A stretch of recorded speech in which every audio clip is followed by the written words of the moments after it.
پادشاه از حکیم طلب نصیحت کرد.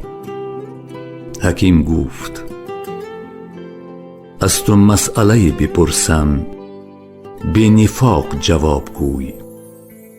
زر را دوست تر می داری یا خصم را؟ گفت: زر را. گفت: چون است که آن را دوست تر می داری، یعنی زر را اینجا می گذاری و آنچه دوست نمی داری یعنی خصم را با خود می بری.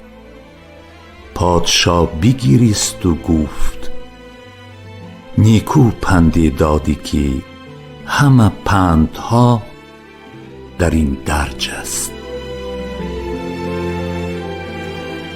هزار گونه خصومت کنی به خلق جهان، ز بس که در هوسی سیم و آرزوی زری. تو راست دوست زر و سیم، خصم صاحب آن، که گیری از کفش آن را به ظلم و حیله‌گری. نه مقتضای خرد باشد و نتیجه عقل، که دوست را بگذاری و خصم را ببری.